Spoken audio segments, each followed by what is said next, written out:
దీన్ని మేము ఎలక్షన్ కమిషన్కి అందజేయడం జరిగింది. వైసీపీకి కొమ్ము కాచే అధికారుల్ని బదిలీ చేయడంతో పాటు జాతీయ ఎన్నికల కమిషన్ తీసుకున్న ఒక కీలక నిర్ణయం తిరుపతిలో ఎన్నికల ముఖ చిత్రాన్ని మార్చేసింది.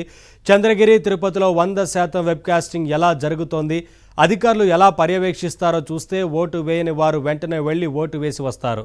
తిరుపతి కలెక్టరేట్లోని వెబ్కాస్టింగ్ సెంటర్ నుంచి కలెక్టర్ ప్రవీణ్ కుమార్తో మా ప్రతినిధి దినేష్ ఫేస్ టు ఫేస్. తిరుపతిలో ఎన్నికలు అంటేనే ప్రపంచవ్యాప్తంగా కూడా గత అనుభవాల దృష్ట్యా ఈసారి అసలు ఎన్నికలు ఎలా జరగబోతోంది అనేటువంటి టెన్షన్ సర్వత్రా నెలకొంది. 100% ప్రతి బూత్ని కూడా తమ కంట్రోల్లోకి తీసుకుని అక్కడ ఏం జరుగుతోందని వెబ్కాస్టింగ్ కంట్రోల్ రూమ్ దగ్గర మనం ఉన్నాము. కలెక్టర్ గారు మనతోనే ఉన్నారు. టోటల్ తిరుపతి జిల్లా మొత్తానికి కూడా ఎన్నికల అధికారి కూడా. సార్, 100% వెబ్కాస్టింగ్ అనేది ఈసారి ఈ యొక్క ఎన్నికలు సజావుగా జరగడానికి ఎలా హెల్ప్ అయింది మీకు? ఇది వెబ్కాస్టింగ్ అంటే live streaming of poll day activity inside the polling station, అదేవిధంగా outside the polling station ఎప్పటి నుంచి ఎలక్షన్ కమిషన్ అమల్లో తీసుకురావడం జరిగింది. కానీ ఇప్పుడు చాలా స్ట్రీమ్ లైన్ కూడా మన స్టేట్ లెవెల్లో సిఇఓ ఆఫీస్ నుంచి చేయడం జరిగింది.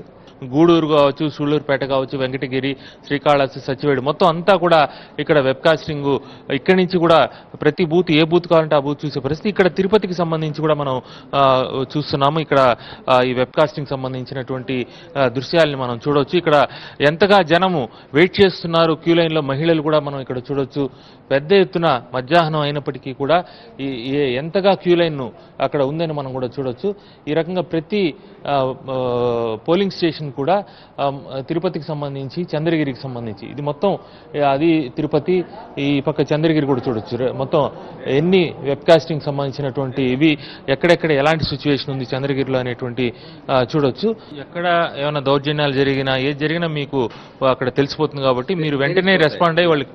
అంతేకాకుండా ఇక డైరెక్ట్ గా కాకుండా కొన్ని మా సెపరేట్ మీడియా మానిటరింగ్ టీం కూడా ఉంటుంది. వాళ్ళు ప్రతి ఛానల్లో చూసుకొని అక్కడ వచ్చిన స్క్రోల్ చూసుకొని వెంటనే ఇక్కడ రిపోర్ట్ చేస్తారు.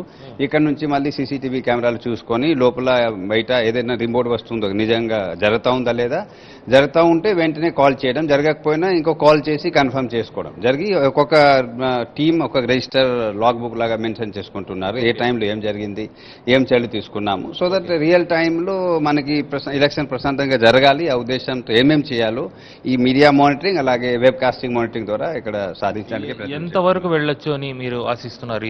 ఈ రోజు పరిస్థితి చూస్తుంటే ఎంత పర్సెంట్ వరకు వెళ్ళొచ్చు? ఓటింగ్ పర్సెంటేజ్ చెప్పలేం. మనం ఎప్పుడు కూడా బెంచ్ మార్క్ ఏదైతే స్టేట్ యావరేజ్ ఏదైతే ఉందో లాస్ట్ ఇయర్ మనం దాటాలి. 80% ఉంటే 80% కనీసం అవ్వాలి. మనది 78% ఉండేది.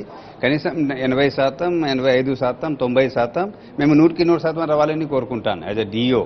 ఎందుకంటే ఎంత కష్టపడి అన్ని ఏర్పాట్లు చేయడం జరిగింది, అన్ని చేశాం కాబట్టి I will appeal our district voters to come and participate. 100% participation ఉండాలని కోరుకుంటున్నాను. ఎలాంటి భయం లేకుండా ప్రతి ఒక్కరూ వచ్చి తమ ఓటు హక్కును వినియోగించుకుని ప్రజాస్వామ్యాన్ని కాపాడి సరైనటువంటి అభ్యర్థుల్ని ఎంపిక చేయడానికి తమ వంతు బాధ్యతగా కృషి చేయాలి. ఇప్పటికే చాలామంది గంటలు నిలబడి ఓటు వేస్తున్నారు. అదే దారిలో మిగిలిన ఆదర్శంగా తీసుకుని మిగిలిన వాళ్ళు కూడా వచ్చి ఓటేస్తే తిరుపతి ఆదర్శంగా నిలుస్తుందనే సందేహం లేదు. వీడియో నుంచి నటరాజు, దినేష్, నామజ్యోతి, తిరుపతి.